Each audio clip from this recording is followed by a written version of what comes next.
Gain Europe 2024 réunit les nations au Monténégro pour faire progresser le partage de l'Évangile. L'Université adventiste d'Afrique forme des dirigeants qui s'appuient sur les principes bibliques pour servir dans le cadre de la mission mondiale. Des dirigeants du Pacifique Sud et de l'Asie du Sud-Est pilotent des projets d'éducation et d'évangélisation en Thaïlande.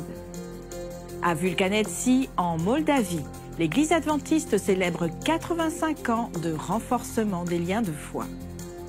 Des pasteurs, des dirigeants et des bénévoles sont mobilisés pour la prière et l'action pour un réveil en Afrique avec Impact 2025. Ces histoires inspirantes et bien d'autres, maintenant sur ANN.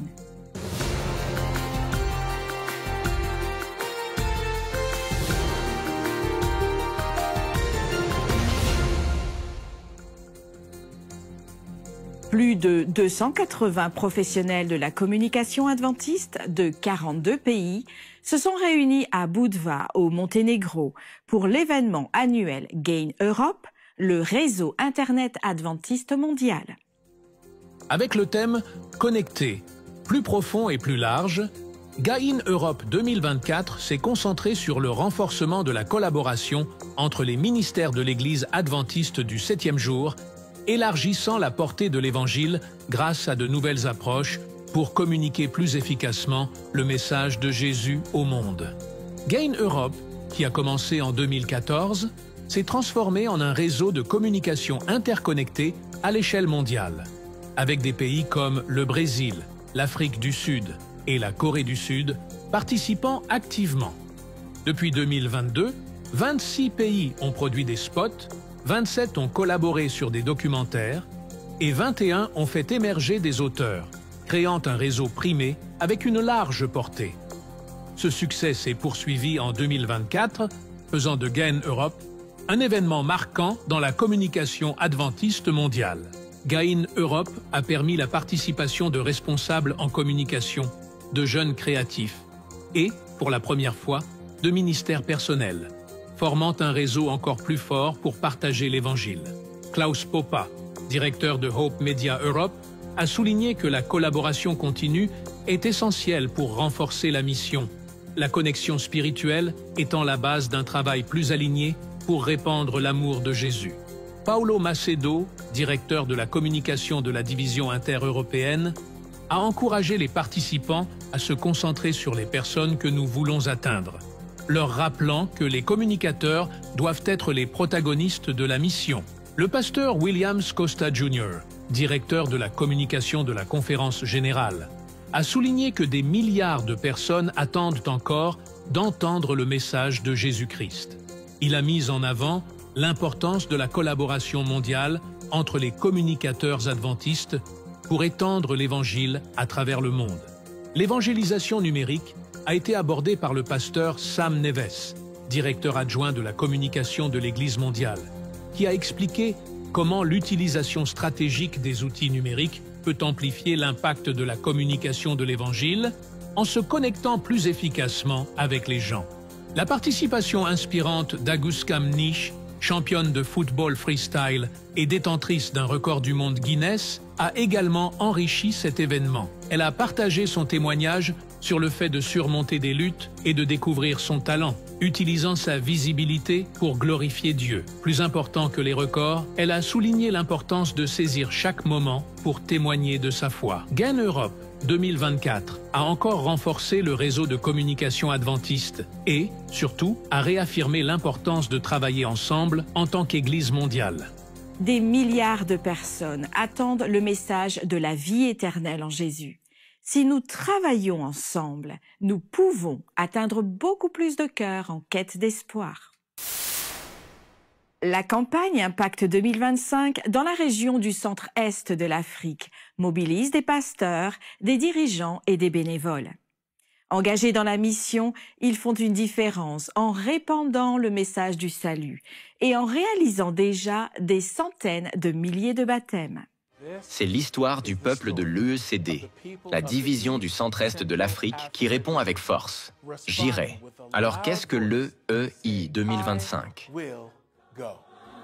There is hope today and all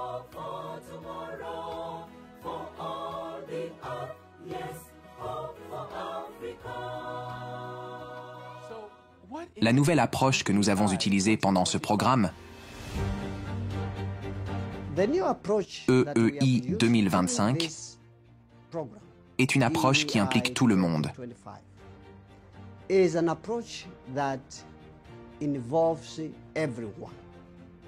Dans le CD, nous suivons l'initiative « Implication totale du membre », ce qui signifie que chaque membre d'Église est très actif dans le gain des âmes et dans la rétention des individus. Nous louons donc Dieu pour cet engagement de nos membres. L'objectif de l'initiative est de passer de spectateurs à faiseurs de disciples. Au lieu que les membres soutiennent les programmes d'Église, nous mettons en place des programmes dans l'ECD qui soutiennent les efforts individuels des membres, alors qu'ils se consacrent à faire des disciples.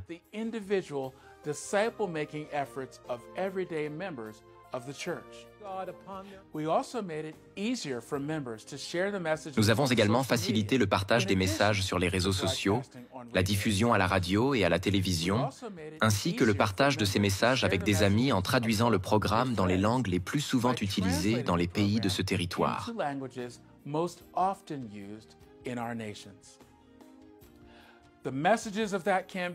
Les messages de cette campagne ont été vus dans plus de 17 000 foyers, bureaux et prisons, en plus des églises et d'autres lieux publics.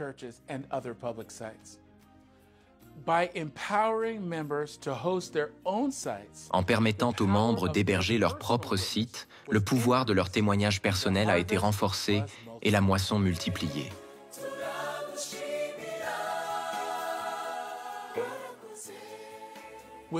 Avec l'aide de l'équipe de Discipula, l'ECD a formé plus de 2000 formateurs dans 5 de nos unions sur les principes de l'initiative Retour à l'autel.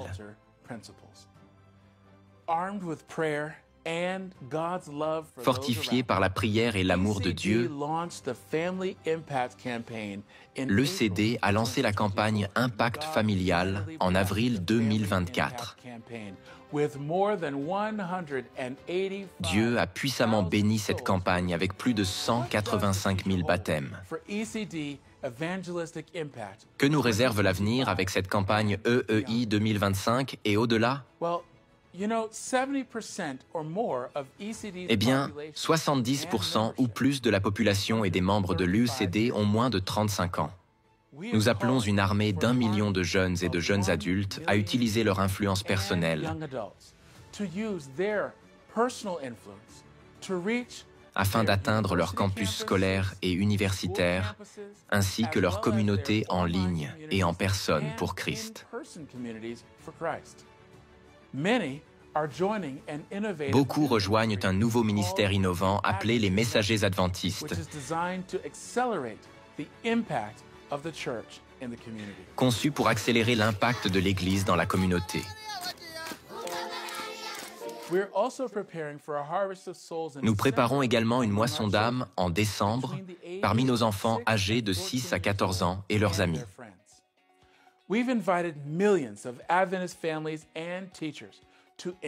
Nous avons invité des millions de familles et d'enseignants adventistes à également faire de nos enfants des disciples, afin qu'ils puissent comprendre l'Évangile et être baptisés.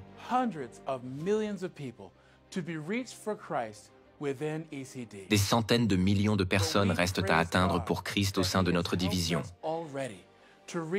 Mais nous louons Dieu qui nous a déjà aidés à toucher plus de 705 000 personnes rien que durant les 6 premiers trimestres de ce quinquennat, tout en maintenant un taux de rétention de 90%. Unis dans la prière et l'action, nous pouvons atteindre des millions d'individus.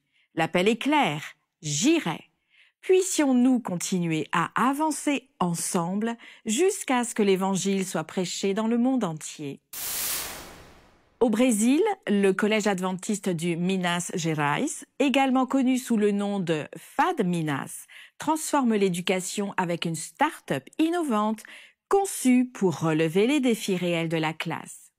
Pour combler le fossé entre la théorie et la pratique dans la formation des enseignants, FAD Minas a lancé le Hub d'innovation éducative, un projet dirigé par des étudiants poursuivant des diplômes en éducation. Cette initiative non seulement équipe les futurs éducateurs d'analyse critique, de compétences en résolution de problèmes et de prise de décision, mais apporte également de nouvelles perspectives aux écoles en abordant des défis de longue date avec des solutions innovantes. La portée de l'initiative s'étend des écoles locales à Lavras, la ville où se trouve Fadminas, aux institutions éducatives à travers le Brésil, en adaptant les solutions aux besoins spécifiques. Récemment, le Hub a accueilli son premier congrès éducatif, en attirant des étudiants, des éducateurs et des décideurs pour discuter des défis contemporains et présenter des innovations. Les participants ont exploré de nouvelles méthodologies, assisté à des ateliers et partagé des recherches visant à enrichir les expériences en classe. Les ateliers allaient des outils d'enseignement interactifs aux stratégies pour un apprentissage inclusif.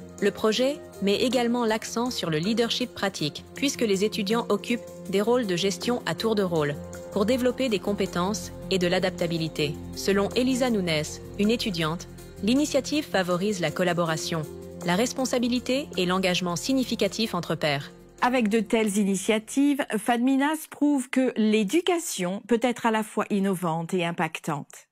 Le Hub d'innovation éducative ne prépare pas seulement les enseignants. Il façonne un avenir meilleur pour les salles de classe à travers le Brésil.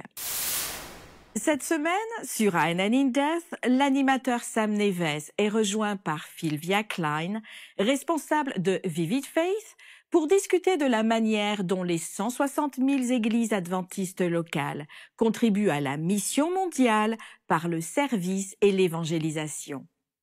L'épisode met en lumière les différents groupes au sein de la communauté adventiste et leurs rôles essentiels dans le partage du message du retour imminent de Jésus. Partir de rien pour arriver à 37 ministères différents. Wow. Ces ministères fonctionnaient avec une ou deux personnes, parfois trois et parfois plus. Certains ont conduit au démarrage de nouvelles églises, des implantations d'églises nées à partir d'un petit ministère de distribution de nourriture aux sans-abri. Cela a conduit à l'implantation de toute une église, puis d'autres ont suivi. Ce qui était effrayant était de perdre le contrôle de toute cette activité. Il s'avère que vous ne pouvez pas contrôler le Saint-Esprit. C'est vrai. Oui, il y avait des aspects logistiques à examiner. Pour certaines activités, nous devions dire, peut-être que vous avez besoin d'une assurance pour ça, ou peut-être que nous devons revoir ça d'une certaine manière. Mais la plupart du temps, c'était juste qu'ils ont vu un besoin et l'ont servi, tant au sein de l'Église qu'à l'étranger. De là est partie une explosion de croissance et de proclamation. Parce que, comme vous l'avez dit, quand vous commencez à servir, des opportunités de proclamer se présentent. Et une fois que vous commencez à proclamer, il y a des opportunités de servir. C'était fascinant. Pareillement, j'ai fréquenté une église dont les membres étaient responsabilisés et encouragés à servir leur communauté. C'était tout à fait génial. C'était ce qu'il fallait faire. Puis sont venus des visiteurs qui sont devenus des visiteurs réguliers, mais ils n'étaient pas tout à fait prêts à faire partie de l'Église, à être baptisés. Néanmoins, ils voulaient s'impliquer. Ils voulaient commencer à servir aussi. Mais la réponse de notre Église était « Attendez d'être baptisés. Pourquoi ne pas vous faire baptiser? Ensuite, vous le ferez. » Parfois, je pense que le Saint-Esprit appelle les gens à l'avance pour faire quelque chose. Et il appelle tout le monde. Pour visionner l'épisode complet et d'autres vidéos explorant plus en profondeur la foi adventiste du 7e jour et son histoire, visitez notre chaîne officielle sur YouTube. L'unité dans la mission a rassemblé des dirigeants de la division du Pacifique Sud et la division du Sud de l'Asie et du Pacifique en Thaïlande pour une série de réunions de fin d'année percutantes. Ce partenariat a mis en avant le pouvoir transformateur de la collaboration et de l'éducation au sein de l'Église adventiste. La mission mondiale de l'Église adventiste a pris le devant de la scène, alors que les dirigeants de la SPD, ou Division du Sud de l'Asie et du Pacifique, visitaient des institutions adventistes en Thaïlande. y compris l'Académie adventiste de Chiang Mai et un orphelinat, apportant joie et espoir. Ego Rudnik, depuis la SPD. Quel jour merveilleux ici à l'Académie de Chiang Mai. C'est une bénédiction de rencontrer les élèves, de partager avec eux. Cela souligne l'importance de l'éducation. Nous avons un système éducatif incroyable qui change des vies. Quel privilège d'être au service de Dieu et un honneur d'être ici. Le voyage a mis en évidence l'engagement de la SPD à soutenir la région, y compris le financement d'un nouveau centre de formation dans l'ouest de la Thaïlande. Ce centre préparera les jeunes en théologie, évangélisation et anglais pour améliorer le travail missionnaire. Le partenariat parraine également des étudiants du Laos, du Cambodge et du Vietnam pour assister à l'Université internationale Asie-Pacifique. Le docteur Nick Cross, adjoint à l'association pastorale, a exprimé sa gratitude pour l'opportunité de se connecter avec le leadership, la culture et les défis missionnaires de la SSD, disant que leur foi et leur dévouement étaient un témoignage inspirant. Le président de l'Union de mission du Sud-Est asiatique a également exprimé sa gratitude. Je veux saisir cette occasion pour exprimer notre reconnaissance à la SPD et l'AUC pour l'assistance et le partenariat qui ont abouti à de nombreuses bonnes choses pour le Seigneur. Les étudiants et le personnel ont été reconnaissants pour les visites parce qu'elles avaient encouragé et renforcé les liens au sein de l'Église adventiste mondiale. Ceci est un rappel qu'à travers l'unité, l'Église adventiste du 7e jour peut apporter éducation, espoir et transformation aux communautés du monde entier. Des moments comme ceux-ci démontrent le véritable impact de la collaboration au service de Dieu. L'Église adventiste du 7e jour à Vulcanetsy en Moldavie a célébré 85 ans d'adventisme dans la communauté et accueilli des invités et des visiteurs de tout le pays pour l'occasion. Le programme d'anniversaire comportait une variété de performances, y compris des chants de chœur, des chansons de jeunes et d'enfants, de la musique instrumentale et des messages de félicitations des participants. Les membres d'Église ont partagé leurs expériences et l'histoire du ministère de l'Église à Vulcanetsy, en se remémorant le parcours de foi au cours des 85 dernières années. Le programme a inclus des expressions de gratitude et de louanges dirigées vers Dieu pour sa direction et sa miséricorde. Ilya Stepanovitch Liaou, le pasteur de l'Église, a conclu l'événement en déclarant « La célébration a eu lieu. Le programme s'est terminé par une prière de consécration et de bénédiction, accompagnée par le chœur. » Félicitations à l'Église de Vulcanetsy pour près d'un siècle de partage fidèle de l'Évangile du Christ et pour l'espoir et l'inspiration qu'elle apporte à la communauté. Une éducation ancrée dans la foi et l'excellence. Telle est la mission de l'Université adventiste d'Afrique. Avec des programmes basés sur une solide fondation biblique et enseignés par un corps professoral international, l'AUA prépare des dirigeants à servir à la fois l'Église et la société comme Christ.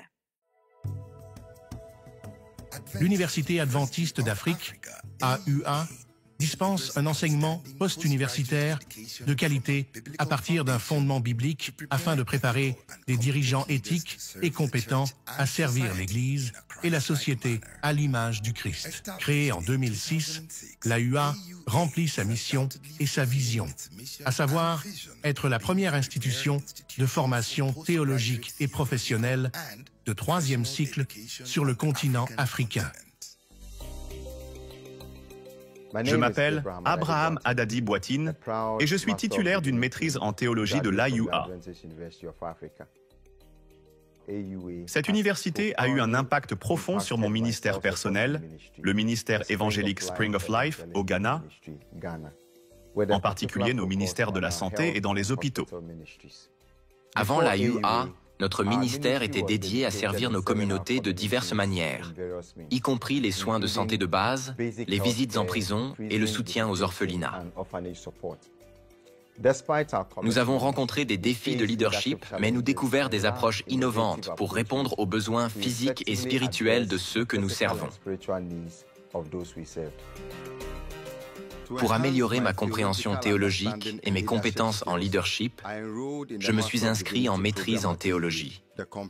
L'éducation théologique complète et la formation rigoureuse en leadership ont transformé ma capacité à prêcher, conseiller et diriger des ministères divers. Après l'obtention de mon diplôme, notre ministère a subi une transformation remarquable, le plus significatif étant notre ministère hospitalier, comprenant que la véritable guérison englobe l'aspect physique et spirituel.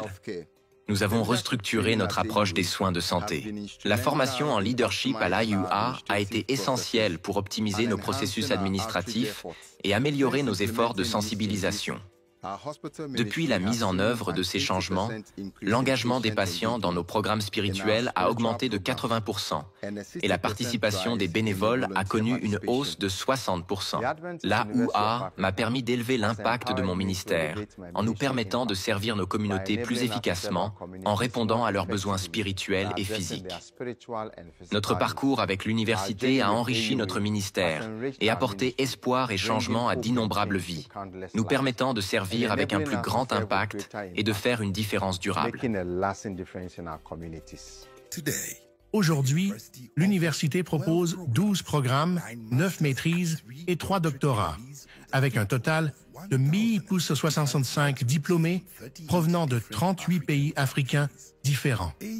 L'AUA fournit une formation de haute qualité et sert d'institution de recherche. Elle publie des articles de recherche à travers 3 revues académiques qui s'adressent aux chercheurs bibliques, aux théologiens et aux praticiens. L'AUA est un point de convergence pour diverses conférences adventistes panafricaines telles que l'Institut de recherche biblique, le ministère des Femmes et la Convention de la jeunesse africaine. À l'AUA, notre mission est de soutenir la mission de l'Église en formant des professionnels qualifiés, compétents et engagés dans l'Église en Afrique et au-delà. Nous sommes l'aile de formation de l'Église en Afrique avec pour devise de former des dirigeants pour le service. Pour être efficace dans le ministère, ces 2 qualités sont nécessaires, la compétence et la disposition à servir. À l'Université adventiste d'Afrique, nous préparons nos diplômés précisément en fonction de ces résultats. Enseignés par un corps professoral international hautement qualifié et engagé, les programmes proposés s'inscrivent dans le cadre de la philosophie adventiste de l'éducation avec un solide fondement biblique. Grâce à son engagement envers l'apprentissage et l'innovation fondée sur la foi, l'AUA a un impact durable, à la fois sur l'Église et sur le monde. Découvrons maintenant la reconstruction d'Antakya, une ville biblique animée désormais en ruine, alors que nous examinons comment ADRA soutient les communautés d'éleveurs pendant des périodes aussi difficiles.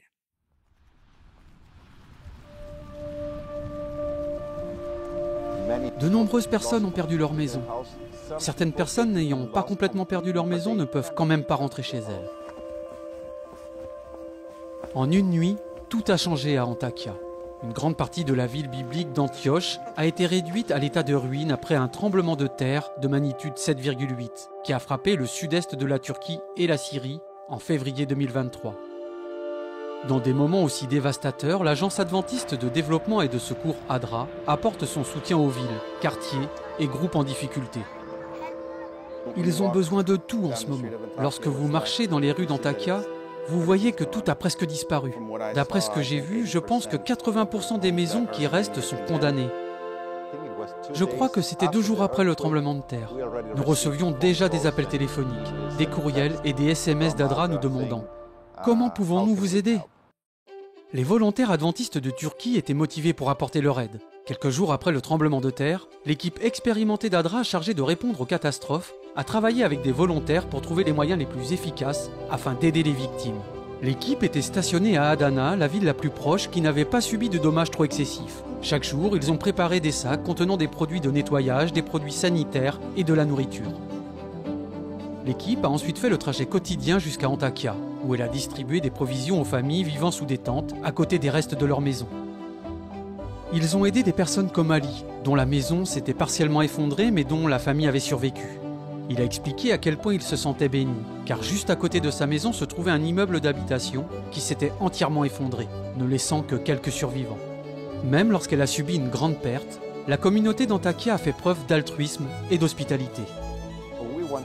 Nous voulions aider et cet homme était prêt à nous aider. Il nous a dit « Je peux vous dire combien de familles nous avons ici.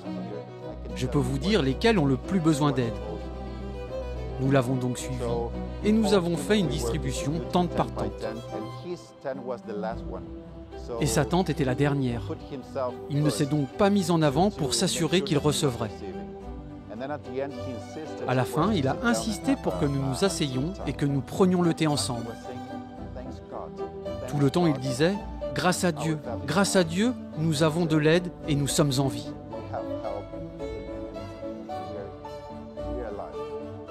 Répondre aux besoins des autres au milieu d'une tragédie permet de montrer l'amour de Jésus à travers le travail humanitaire. C'est ainsi que vous servez. C'est ainsi que vous utilisez les mêmes méthodes que le Christ. Vous agissez en travaillant. Et je pense que c'est ce qu'il a fait aussi, n'est-ce pas? Il nourrissait les gens, il a pris soin d'eux, et c'est ce que nous essayons de faire ici. L'impact positif de l'équipe à Antakya n'aurait pas été possible sans les pasteurs et les volontaires qui travaillent ensemble avec ADRA. Je pense que combiner la capacité des églises à mobiliser des volontaires avec l'expertise humanitaire d'ADRA est tout simplement la chose la plus puissante qui soit. À ce jour, nous avons soutenu plus de 7000 personnes. Tous les objectifs que nous avons fixés avec les volontaires et le personnel d'urgence ont été atteints. J'aimerais avoir ces volontaires à chaque intervention d'urgence à laquelle nous participons. Ils ont été incroyables. ADRA continue de travailler dans le monde entier pour soulager la souffrance et montrer l'amour de Jésus. Merci de prier pour ADRA, ainsi que pour les efforts restants pour soutenir les personnes touchées par le tremblement de terre en Turquie et en Syrie. Découvrez et soutenez d'autres initiatives du genre en visitant adra.org. Ainsi prend fin notre édition ANN de cette semaine. Rejoignez-nous la semaine prochaine pour plus de nouvelles du siège de l'Église adventiste du 7e jour. Présente dans plus de 200 pays, la dénomination cherche à servir, comme Christ, à travers ses membres, ses dirigeants, son siège administratif, ses institutions et ses ministères de soutien. Vous pouvez accéder à d'autres bonnes nouvelles en rejoignant les chaînes officielles de l'Église adventiste sur YouTube, Instagram et Facebook et explorer le site web d'ANN sur adventiste.news. Partagez votre histoire de foi et laissez votre sujet de prière. Et avant de vous dire au revoir, nous vous laissons avec d'excellentes nouvelles enregistrées dans le livre de Josué au chapitre 1 et au verset 8. Que ce livre de la loi ne s'éloigne point de ta bouche. Médite-le jour et nuit pour agir fidèlement selon tout ce qui est écrit, car c'est alors que tu auras du succès dans tes entreprises. C'est alors que tu réussiras. Étudiez la Bible quotidiennement pour découvrir d'autres merveilleuses promesses d'espoir. À la semaine prochaine pour d'autres nouvelles de foi, d'amour et d'espérance. Que Dieu vous bénisse et prenez soin de vous.